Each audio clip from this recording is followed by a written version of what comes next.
Adonai Odi Ve'ishi Bimira.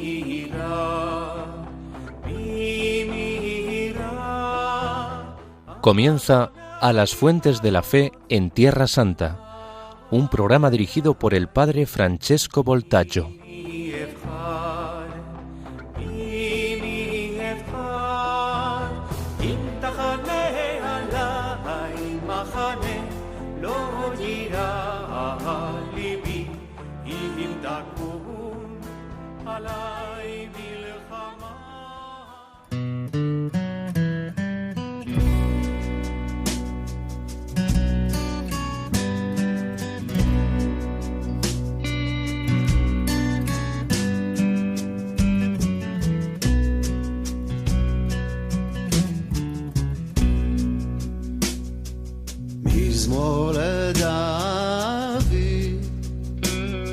השם רואי לא אחסר בי נודה שירביצני על מי מנוחות ינהלני נפשי אשובר נפשי אשובר ינחני במעגלי צדק למען שמו. Queridos amigos de Radio María, hola a todos, Shalom, Salam. Hoy quiero hablar del lago de Galilea como escenario de la misión de nuestro Señor Jesucristo, y no por acaso hemos empezado este episodio con un salmo en hebreo, el Salmo 23, que es maravilloso y que dice: Salmo de David, el Señor es mi pastor, nada me falta, en verdes praderas me hace recostar. Y hoy vamos aprofundizando estas verdes praderas, este escenario que vio la actividad, la misión, las palabras, los milagros de nuestro Señor Jesucristo justamente en Galilea. Y no es una casualidad que Dios haya escogido la estupenda región de Galilea como morada de su Hijo y como escenario principal de su ministerio. En cada lugar pisado por Jesús, el Hijo de Dios, podemos decir que ha sido levantado un santuario. Es más, podríamos decir que el mismo lago de Galilea es un inmenso santuario al aire libre. Yo tengo la gracia, hace 15 años, de vivir aquí en Galilea, en el Monte de las Bienaventuranzas, justo enfrente del lago de Galilea, donde transmitimos este episodio. Y aquí, en estos episodios, vamos a seguir las reliquias de Cristo. Iremos detrás de sus huellas invisibles y misteriosas que han quedado, podemos decir, grabadas no solo en las piedras, sino sobre todo en las muchas aguas del lago de Galilea e indeleblemente aún más en nuestros corazones. Como dice el Salmo 77, por el mar iba tu camino, por las muchas aguas tu sendero, y no se descubrieron tus pisadas. Es interesante lo que escribe un patriarca de Alejandría, que murió en el 940, el patriarca Eutiquio, que escribe en árabe, en su Kitab al-Burhan, escribe así: Cristo nos ha dado las reliquias de sí mismo y los lugares de su santidad en este mundo como herencia y anticipo del reino de los cielos y de las delicias del mundo futuro que nos prometió. Con estas reliquias y lugares de los que nos ha hecho herederos, Cristo nos ha dado también bendición, santificación, acceso a Él, perdón de los pecados, fiestas en las que los hombres se reúnen en su nombre, alegría espiritual sin fin y testimonios que nos confirman todo lo que el Evangelio nos dice de su historia y de sus actos. He traducido así desde el árabe este brano maravilloso de este patriarca que habla del lago de Galilea como una gran reliquia de Jesucristo mismo. En primer lugar, conviene considerar el misterio contenido en el nombre mismo y en la geografía del lago de Galilea. Y quiero empezar con una palabra del Evangelio fundamental que es que el evangelista Mateo pone al comienzo del ministerio público de Jesucristo, que es el capítulo 4, los versículos 12 y 13, en donde el evangelista narra que Jesús, después de haber dejado Nazaret, eligió residir en Cafarnaúm, que está justo a la orilla del lago de Galilea, en la parte norte del lago de Galilea, y que siglos después será recordada como la ciudad de Jesús. Todavía hoy, si se visita, quien ha visitado el lugar santo franciscano de Cafarnaúm, se acuerda que en la puerta está escrito The Town of Jesus, la ciudad de Jesús. El autor del primer evangelio, del Evangelio de Mateo, subraya que Jesús se establece en el territorio de Zabulón y Neftalí y ve en ello el cumplimiento de la estupenda profecía de Isaías que dice: tierra de Zabulón y tierra de Neftalí, camino del mar, al otro lado del Jordán, Galilea de los gentiles, dice el hebreo Glila Hagoim, Galilea de los gentiles. El pueblo que habitaba en tinieblas vio una luz grande. A los que habitaban en tierra y sombras de muerte, una luz les brilló. Es una palabra que Mateo retoma claramente de Isaías, al comienzo del capítulo 9 de Isaías, y que ve cumplida en Jesucristo nuestro Señor. En efecto, Cafarnaúm se encuentra en los territorios de la tribu de Neftalí. Nazaret, donde Jesús ha vivido en los años de su vida oculta, se encuentra en los territorios de la tribu de Zabulón. Y sobre los territorios de la tribu de Neftalí, Moisés profetizó en el libro del Deuteronomio 33:23, Neftalí, saciado del favor y lleno de la bendición del Señor, posee el poniente y el mediodía. Y es verdad, de verdad, esta tierra ha sido saciada del favor y fue llena de la bendición del Señor, sobre todo porque en ella apareció nuestro Señor Jesucristo, pero tiene una hermosura que no por acaso el más hermoso de los hijos de los hombres, Jesucristo, ha escogido como escenario de su misión.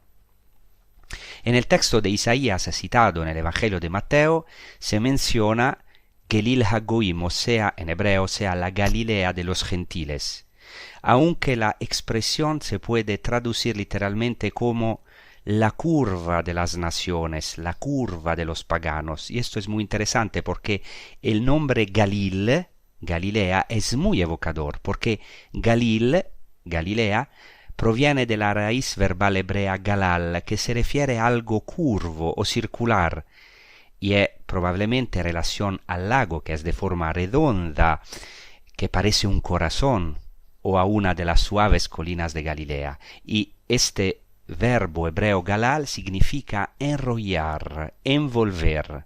Por eso, por ejemplo, en hebreo Megilá indica el rollo, mientras que conocemos una palabra que es la palabra Gólgota.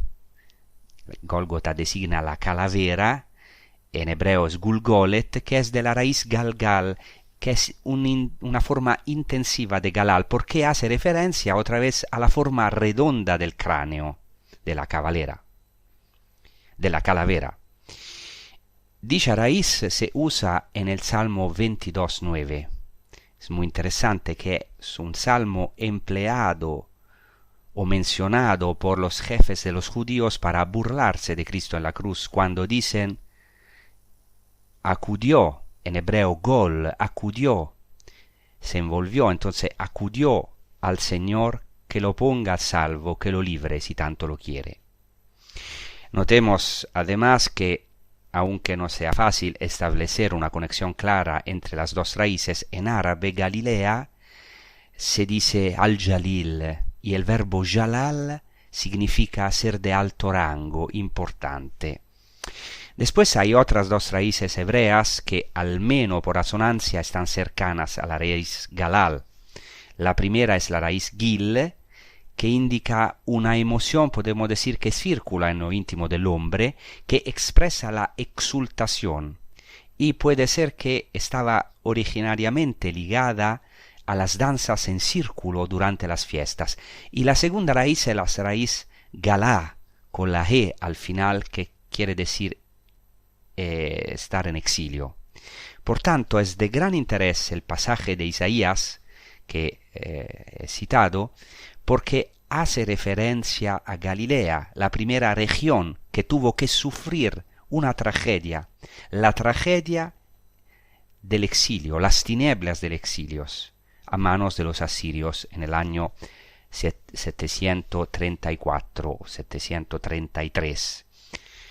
Como dice Isaías, en otro tiempo humilló el Señor la tierra de Zabulón y la tierra de Neftalí, pero luego ha llenado de gloria el camino del mar, el otro lado del Jordán, Galilea de los gentiles.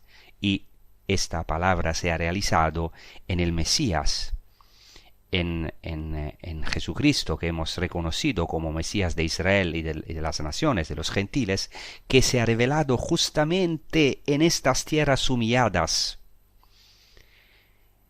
Y por eso revelado, hemos dicho de la raíz galá, galí, que se usa en arameo para expresar la revelación de Dios, y las ha rescatado, nos ha dado esto gozo.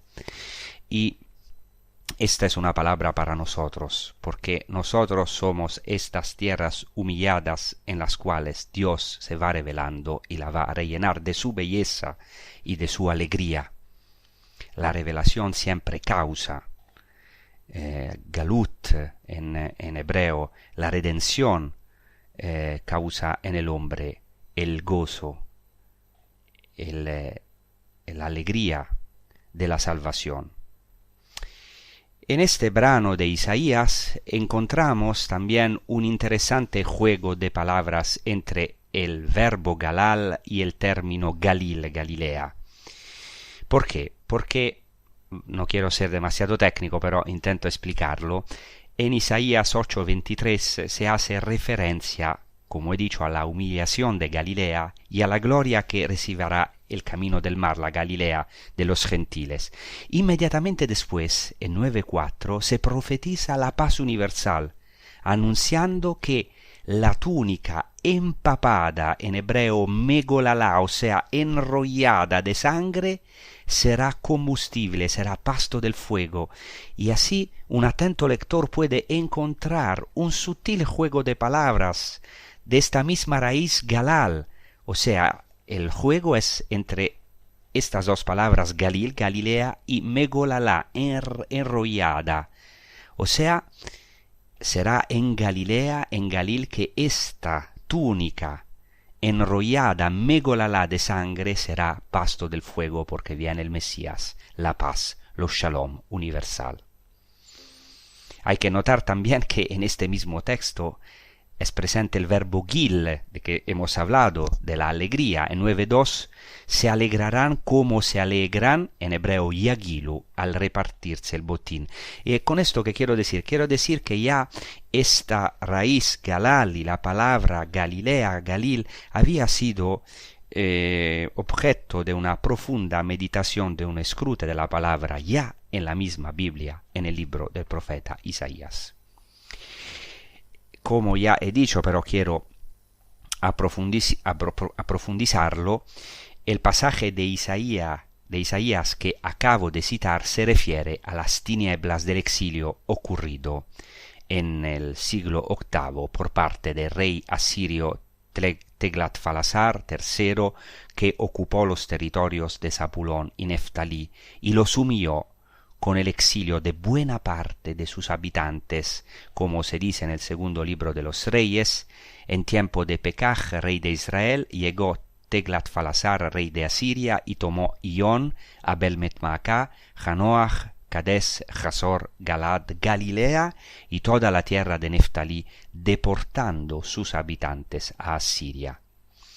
Y este hecho supuso una verdadera humillación para Galilea, que debió sufrir también la colonización de varios pueblos idólatras que los asirios habían transferido al norte de Israel para extirpar a su población desde las raíces, y no acaso no por acaso, no por casualidad, Jesucristo aparece en esta tierra. ¿Por qué?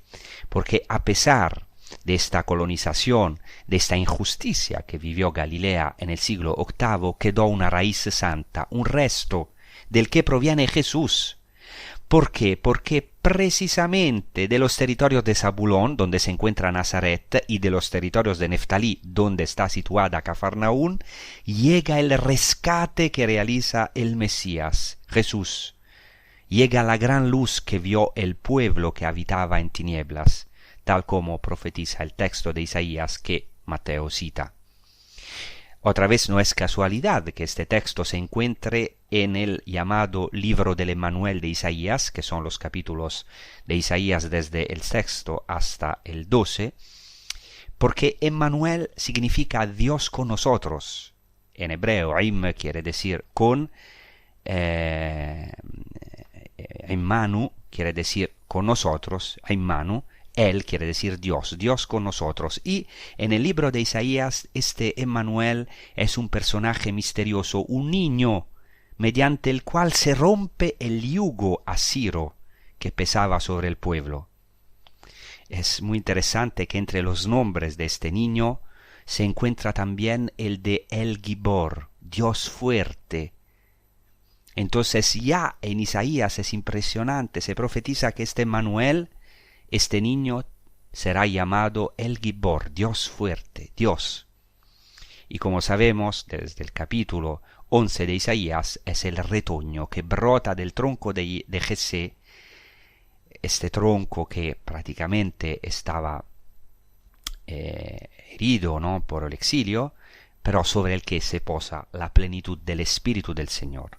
Entonces, a las orillas de este lago de Galilea, apareció para nosotros la luz que nos rescata hoy de todas nuestras humillaciones y exilios. Así el Mesías, luz de los gentiles y gloria de Israel, como dice Lucas, baja hasta el lago de Galilea, situado bajo el nivel del mar. Es el lago más bajo de toda la tierra. Entonces Jesucristo baja hacia nosotros, bajo el nivel del mar, bajo el nivel de nuestra muerte, y baja hasta nuestra Cafarnaún. Él viene sin violencia, para invitarnos hoy a seguirle, para enamorarnos, porque el lago de Galilea es el lugar del primer amor. Nosotros siempre tenemos que volver al primer amor, a la llamada de Jesucristo, a su gratuidad, a su amor y misericordia infinita, que no mira nuestros pecados, sino ilumina las tinieblas de nuestros fracasos y de nuestros pecados con su luz. Por eso ahora vamos a rezar con un canto que se titula El pueblo que caminaba en las tinieblas, precisamente esta palabra de Isaías que hemos meditado y que ahora vamos a meditar con este canto en la primera parte del episodio. Gracias.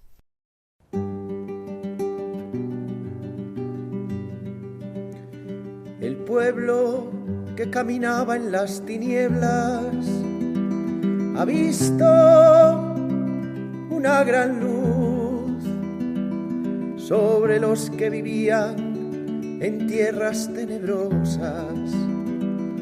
Una gran luz ha brillado, has acrecentado el gozo, hiciste grande la alegría, como se alegran durante la siega, como se alegran al reparto del botín, como se alegran al reparto del botín.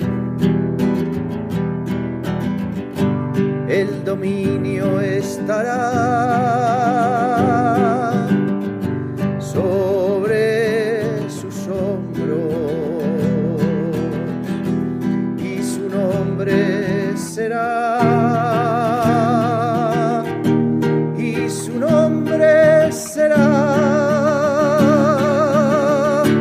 consejero maravilloso,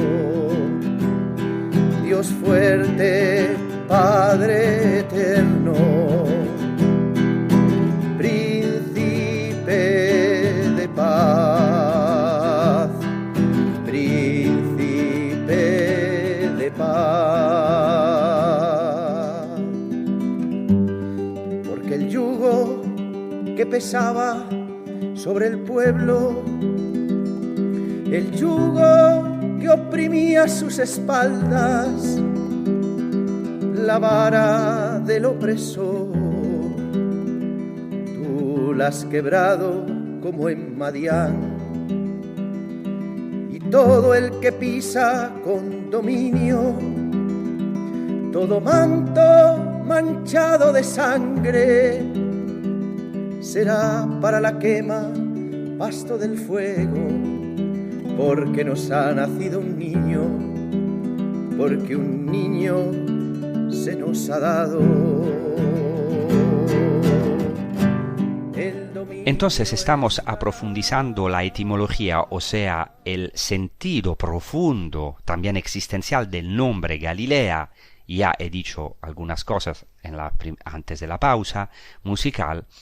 Ahora voy todavía a profundizar esta raíz galal, que quiere decir hacer rodar, de la que viene el nombre Galil, Galilea.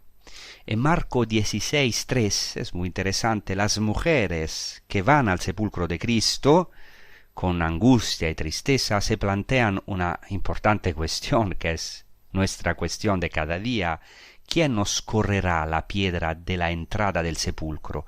¿Quién nos hará rodar la piedra de la entrada del sepulcro? Es una pregunta que nosotros tenemos, como decía, cada día enfrente de nuestros problemas, de nuestras angustias. Muchas veces tenemos piedras que no podemos correr, que no podemos hacer rodar.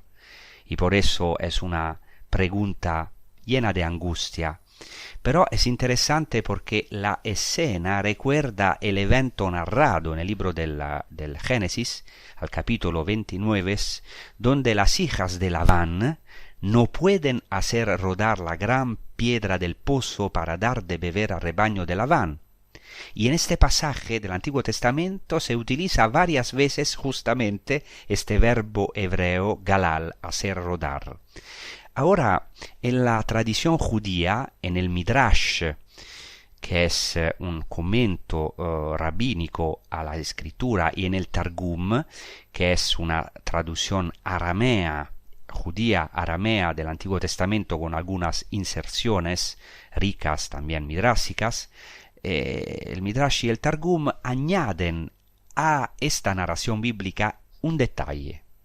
El detalle de que Jacob hizo rodar la piedra por un milagro divino, mediante el cual, dice la tradición judía, dicen el Midrash y el Targum, el rocío de la resurrección del Mesías descendió sobre él, sobre Jacob, y le concedió una fuerza extraordinaria. O sea, sabemos que según la Biblia, Jacob consiguió correr esta piedra que estaba en la boca del pozo, pero según la tradición judía lo hizo gracias a la fuerza del rocío de la resurrección. Y así, dice la tradición judía, las aguas del pozo subieron solas ininterrumpidamente por largos años. Sabemos que esto se realiza en Jesucristo, que Él mismo prometió en el Evangelio de Juan aguas vivas que brotan del creyente. Y sabemos que el Evangelio de Juan, sobre todo, se fija sobre Jesucristo crucificado, del cual brotan fuentes de sangre y agua, porque es la fuente escatológica, la fuente mesiánica. En el libro de Josué, el nombre Gilgal se explica otra vez con el verbo galal. Gilgal es un lugar muy importante relacionado a la entrada del pueblo judío en la tierra prometida, y dice así el libro de Josué al capítulo 5: Entonces dijo el Señor a Josué: hoy es quitado de encima el oprobio de Egipto. Aquí se usa otra vez el verbo galal, porque se dice literalmente en hebreo galloti. No precisamente hoy os he quitado, sino he hecho rodar. Hoy he hecho rodar, dice el Señor, de encima de vosotros el oprobio de Egipto. Por eso se llama aquel lugar Gilgal hasta el día de hoy. Sigue así el libro de Josué. Así Jesús es el nuevo Jacob, que ante las mujeres y la nueva Raquel, que somos nosotros, que es la iglesia, su esposa, su amada, ha hecho rodar la piedra del sepulcro y nos ha dado de beber el agua viva de la resurrección. Y en el mismo tiempo Jesús es también el nuevo Josué. En griego es el mismo nombre, Jesús traduce Jesús y Josué. Y también es muy semejante en hebreo, Yeshua, Jesús, y Yehoshua, Josué. Entonces Jesucristo es el nuevo Josué que nos ha introducido en la tierra prometida, haciendo rodar lejos de nosotros el oprobio de Egipto, que es la esclavitud del pecado y de la muerte. Y primero los ángeles y después Jesús mismo, en el Evangelio de Mateo, ordenan a las mujeres que lleven a los apóstoles el anuncio de la resurrección y que vayan a Galilea, que vuelvan a Galilea, que es el lugar del primer amor. Y dice así: no temáis, id a comunicar a mis hermanos que vayan a Galilea, allí me verán. Así Galilea es el lugar del primer amor, el lugar donde podemos enamorarnos otra vez de Jesucristo, donde podemos ver a Cristo resucitado su luz. Y su luz. En Galilea Él nos precede para colmarnos de sus riquezas, del rocío de su resurrección, y es Galilea de los gentiles, o sea, ir en Galilea quiere decir también para los apóstoles y las mujeres, para la primera comunidad apostólica, ir a la evangelización, a la otra orilla del lago de Galilea, o sea, a la orilla de todas las naciones. Y así el Señor nos abre horizontes inesperados que nosotros no podemos alcanzar, que es ir a esta generación, ser pescadores de hombres, ir con Él a Galilea de los gentiles, de las naciones, Gelila Hagoim, ir a todas las naciones, después de haber experimentado esta hermosura de la comunión con Jesucristo nuestro Señor. En tiempos de Jesús, el lago de Galilea estaba habitado en parte por judíos que se encontraban en la orilla noroccidental, que comprende Cafarnaún, y en parte también estaba habitado por paganos que vivían más bien en la orilla oriental. Por eso se llama, como he dicho, la Galilea de los gentiles. Y no es de extrañar que Cristo escogiera precisamente el lago de Galilea para su ministerio público, porque este lugar, esta región de Galilea, constituía un lugar estratégico para la obra de Cristo, en vista, como ya he dicho, de la missio ad gentes, de la misión a los paganos, porque el Mesías tenía que ser lumen gentium, la luz de los gentiles, y después también la Iglesia, resplandecer de esta luz para ser la Iglesia misma luz del mundo.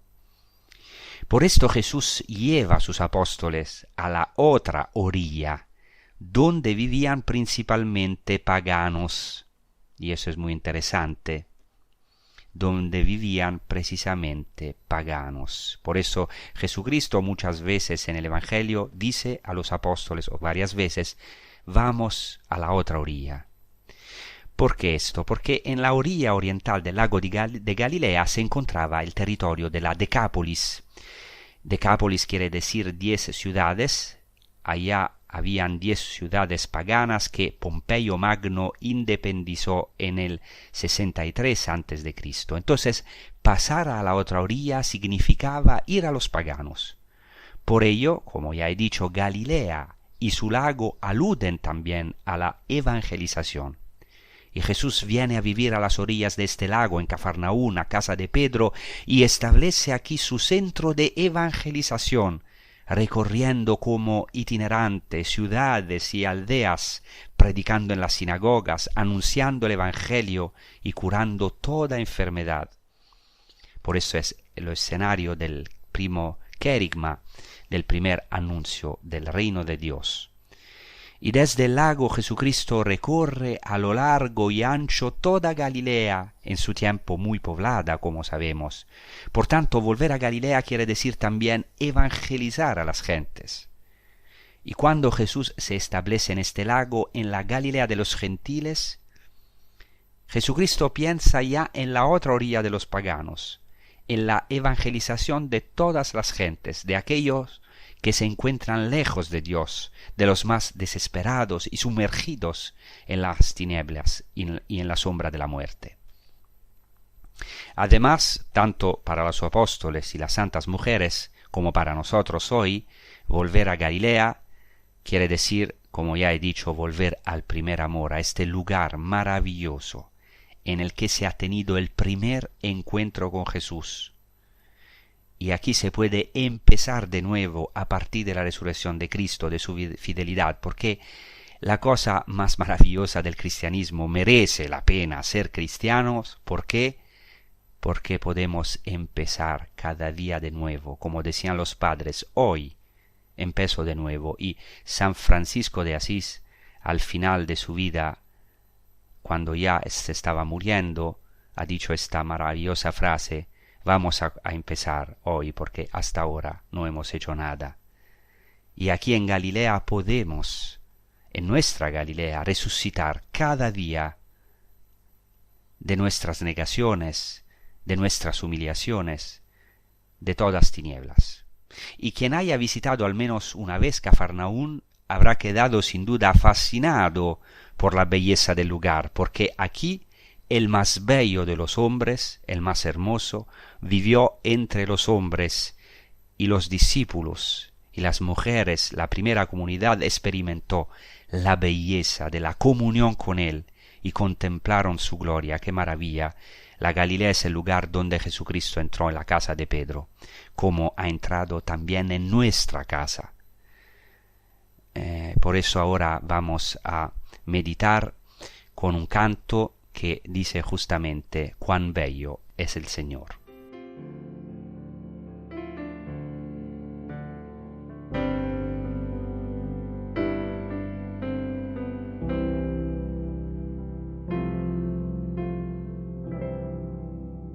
Cuán bello es el Señor, cuán hermoso es el Señor, cuán bello es el Señor. Hoy le quiero adorar.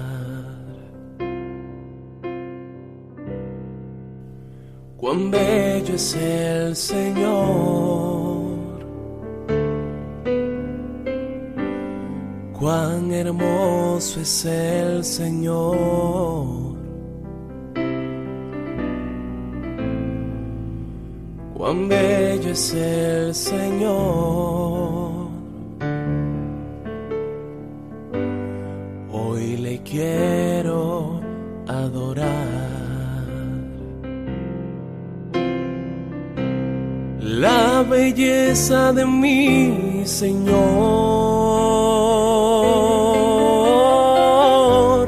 nunca se agotará.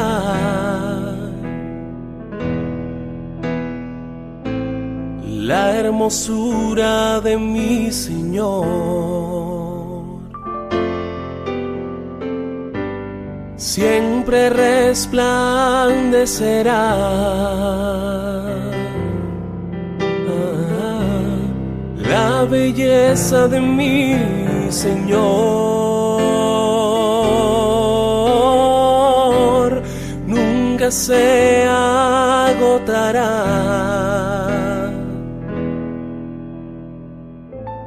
La hermosura de mi Señor. El lago de Galilea entonces es todo un santuario a cielo abierto. Por esto, alrededor de este estupendo lago que Jesús ha recorrido en toda su extensión y sobre el cual incluso ha caminado, nosotros hasta hoy buscamos sus huellas luminosas, sus pasos invisibles.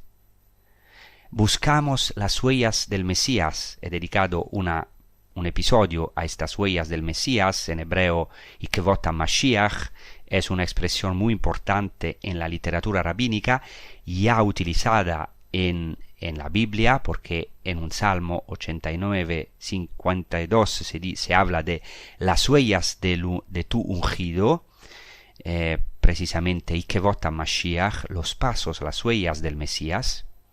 Y según los rabinos, no se puede conocer con exactitud el tiempo de la venida del Mesías, porque es un secreto reservado a Dios y está escondido al hombre. Por eso sus huellas, como dice el Salmo, quedaron escondidas, sus signos, pero ha sido revelado a los apóstoles y a nosotros. Por esto el escenario del lago de Galilea para nosotros es el lugar donde Jesucristo nos enseñó sus misterios, nos abrió sus tesoros escondidos. Por eso, por ejemplo, Jesucristo habla en parábolas a toda la gente, pero en secreto explica cada cosa a los apóstoles. Dichosos, dice Jesucristo, vuestros ojos, porque ven; dichosos vuestros oídos, porque oyen lo que reyes y profetas han deseado oír y no lo oyeron. Y esto se realizó en nuestra vida. El lago de Galilea posee también varios nombres, como sabemos del Evangelio, de otras fuentes. El más antiguo es el que aparece en el Antiguo Testamento, en el libro de los Números, es decir, el mar de Kinneret. En la lengua hebrea antigua no existía un término para indicar el lago de agua dulce y por ello se usaba la palabra yam, que significa mar, y esto explica por qué también se habla del mar de Galilea o de Tiberíades en los evangelios, porque es un semitismo, viene del idioma hebreo, que en la Biblia no se encuentra, no había un término para indicar la palabra lago, por eso decían yam, mar. El nombre Kinneret deriva probablemente del hebreo kinnor, arpa, que indica la forma del lago, pues como hemos visto parece un corazón pero también una arpa. Es muy interesante que el Talmud, este texto fundamental de la tradición judía, los comentos orales de los rabinos, afirma que Kinneret deriva de Kinnor porque su fruto es dulce como el del arpa. Habla del dulce fruto del lago de Galilea, del lago de Kinneret. Es interesante que en una colina cercana a las orillas del lago, cerca de donde vivo yo, al noreste de la llanura de Ginnosar, se puede observar, se puede ver, visitar un tel. ¿Qué es un tel? Un tel es una colina donde hay restos arqueológicos.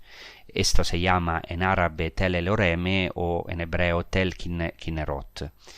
Y allá estaba situada la antigua ciudad de Kinneret, que es citada en el Antiguo Testamento, y se hicieron también varias campañas arqueológicas de excavaciones que han hallado restos de gran interés, hasta la columna de la Victoria, así dicha, del faraón Tutmosis III, que se remonta al 1478 a.C., y que ha demostrado la antigüedad y la importancia de esta ciudad de Kinneret. Y precisamente esta ciudad fue destruida por la invasión asiria, de la que he hablado anteriormente. Y aquí, en tiempos de Jesús, se encontraba con mucha probabilidad la aldea de Genesaret, citada en los Evangelios, de que hablaremos también más adelante en otros episodios. Ahora quiero decir que el nombre Kinneret fue bastante deformado en la pronunciación griega y aparece en el primer libro de los Macabeos y también en el gran historiador del tiempo de Jesús, que es Flavio Josefo. Kinneret se decía Gennesar. Por eso el evangelista Lucas habla de lago de Gennesaret. Del lago de Gennesaret. Ahora, es muy interesante que en las fuentes rabínicas, a semejanza de los evangelios, el lago es llamado Mar de Gennesar o de Ginnosar, y más frecuentemente también Mar de Tiberíades, como también en los evangelios, en algunos evangelios, por ejemplo el evangelio de Juan. Entonces, probablemente se pasó del nombre Kinneret al nombre de Gennesar. Y es muy interesante porque los rabinos asocian esta denominación Gennesar a una expresión hebrea que es Gannesarim, que quiere decir los jardines de los príncipes. Porque también en la Biblia se mencionan los príncipes de Zabulón y de Neftalí. Y podemos decir que de verdad esta región del lago de Galilea es un jardín, es el jardín de los príncipes, porque en este jardín a cielo abierto apareció el verdadero príncipe.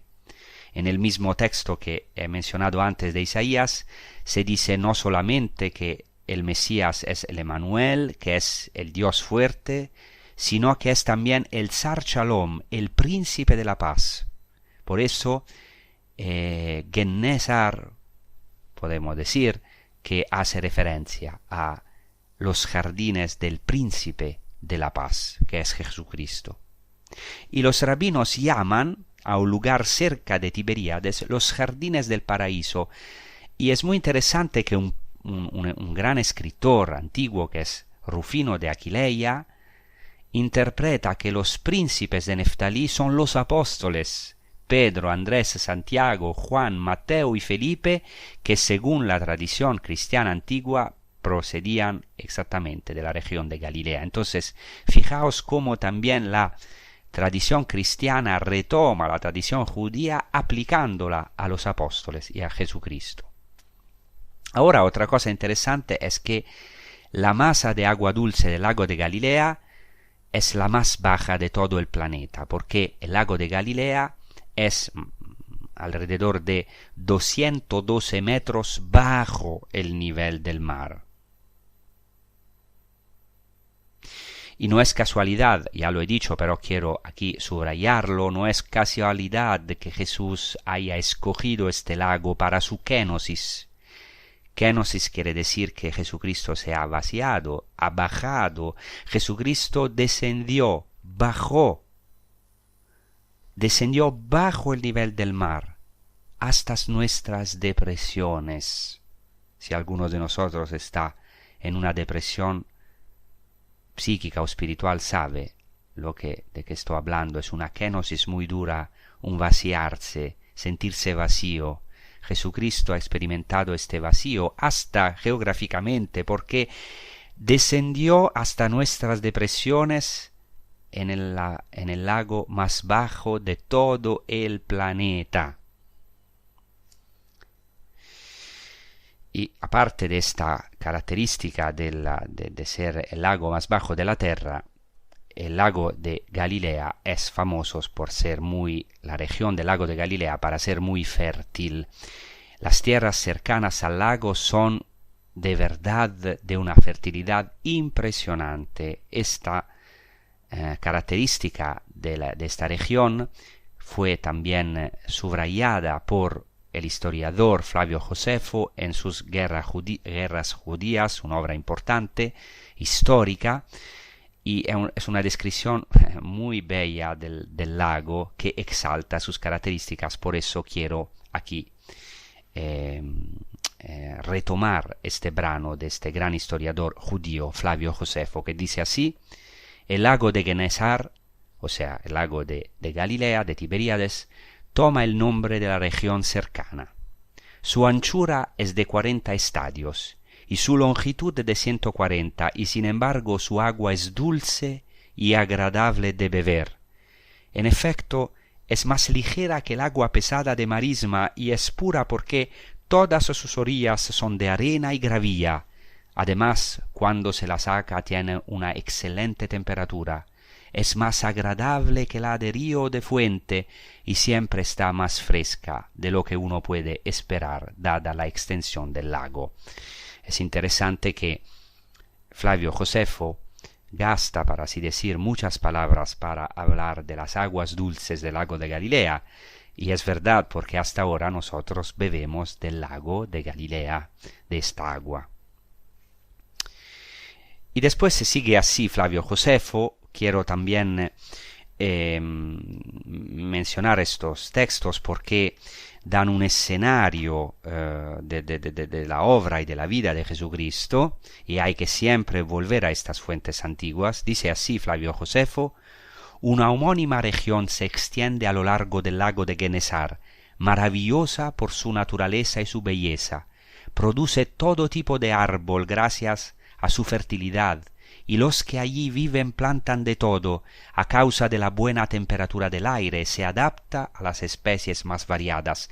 Los nogales, árboles de región más bien frías, crecen allí muy numerosos junto con las palmeras que crecen con el calor, y cerca de ellas los higos y las aceitunas, para los que es necesario un aire más templado.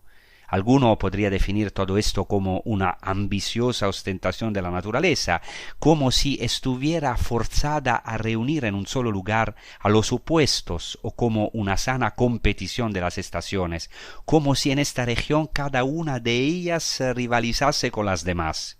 La región no solo produce frutos diferentes, sino que también los mantiene. Produce el higo y la uva, frutas de reyes, durante 10 meses del año continuamente, mientras los otros frutos maduran uno tras otros durante todo el año. Hasta aquí Flavio Josefo. Es interesante porque habla de la gran fertilidad, de la belleza del lago de Galilea, de la región de Galilea, y también se explica por qué Jesucristo en sus parábolas habla mucho de la agricultura, o sea, de los frutos de la siembra, porque ahora vamos a leer otro paso de Flavio Josefo que habla precisamente de esto, porque es verdad la gran fertilidad de Galilea que todavía hoy asombra al peregrino. Y esta gran fertilidad de esta región de Galilea, especialmente alrededor del lago, llevó a los galileos de los tiempos de Jesús a ser expertos en agricultura. Y esto explica por qué Jesús hablaba, como ya he dicho, en sus parábolas con muchas imágenes propias de los campos. Así apunta Flavio Josefo: la tierra es fecunda, toda ella fértil y llena de plantaciones de toda especie, tanto que a causa de la facilidad del trabajo en los campos, incluso el hombre más perezoso se siente atraído por él. Por eso, enteramente cultivada por sus habitantes, por eso está enteramente cultivada por sus habitantes, y no hay porción que no esté utilizada. No hay porción que no esté utilizada, y aunque las ciudades son numerosas y hay multitud de pueblos por todas partes bastante poblados, a causa de su fertilidad, hasta el punto de que el más pequeño de ellos cuenta con más de 15.000 habitantes. Entonces, en este contexto se entiende por qué Jesús escogió el lago como centro de evangelización, porque, como dice este historiador Flavio Josefo, la región que rodeaba el lago de Galilea, estaba muy poblada y era ideal para la predicación. Y además desde aquí se podía alcanzar fácilmente Siria, la Decápolis, los territorios de Tiro y Sidón, que ahora están en el Líbano. Se trataba de un lugar estratégico para la evangelización, para la misión. Para concluir, todo esto tuvo lugar en Galilea, y los discípulos han sido atraídos por Jesucristo en el escenario del mar de Galilea, y aquí, en el mar de Galilea, se sienten llamados a ir a esta aventura, llamados a participar en esta revolución. Bienaventurados los que son llamados a esta aventura con Cristo, a seguir las huellas, a seguir a tocar su túnica, a ponerse en los pasos de Cristo, porque es cierto que esta vía maris, esta vía del mar, es también el camino de la cruz, pero, por así decirlo, es ante de todo el camino de la gloria que conduce verdaderamente a horizontes ilimitados, como experimentaron los discípulos, que aquí en Galilea experimentaron un nuevo amor, un amor que no conocían, un amor infinito, un amor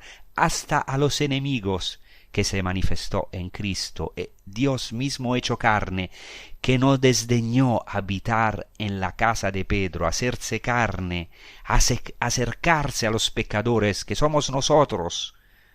Y es precisamente esto lo que atrajo a los discípulos a lanzarse a la aventura, a ser con Cristo, y podemos decir como Cristo por su gracia, a recorrer el mundo, los países, las ciudades y los pueblos del mundo a lo largo y ancho, como Cristo, a la Galilea de los gentiles, ad gentes, a las naciones, para poder poner a los hombres en este mismo dinamismo del reino de los cielos, de la Pascua, en este viaje, en este éxodo que nos lleva hacia los horizontes ilimitados e inexpresables que son los horizontes de Dios, del reino de los cielos. Y ese es también el deseo que puedo hacer a mí mismo y a todos vosotros, que podamos realmente dejarnos arrastrar por las huellas de Cristo, las huellas luminosas de Cristo, dejarnos arrastrar por este amor nuevo, absolutamente nuevo, revolucionario, hoy, siempre nuevo, que nadie ha podido predicar ni encarnar en su persona, sino verdaderamente nuestro Maestro y Señor Jesucristo, el Maestro de Galilea, el Señor de Galilea. Muchas gracias y os deseo una buena prosecución con los programas de Radio María. Hasta la próxima.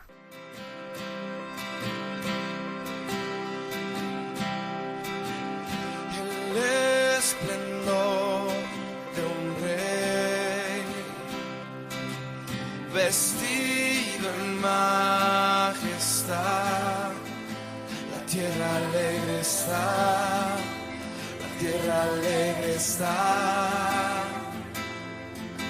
cubierto está de luz, venció la oscuridad y tiembla a su voz, tiembla a su voz. Cuán grande es Dios, cántale cuán grande es Dios, y todos lo verán. Cuán grande es Dios.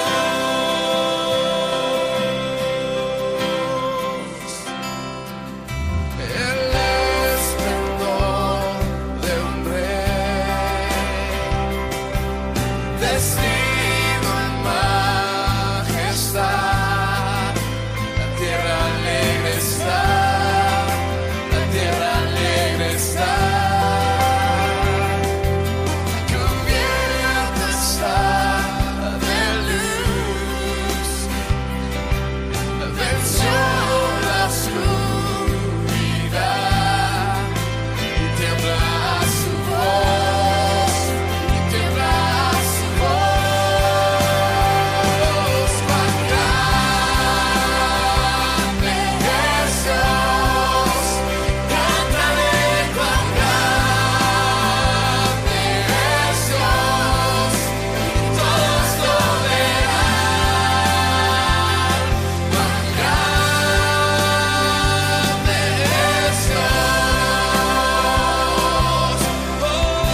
Y así concluye A las fuentes de la fe en Tierra Santa, con el padre Francesco Voltaggio.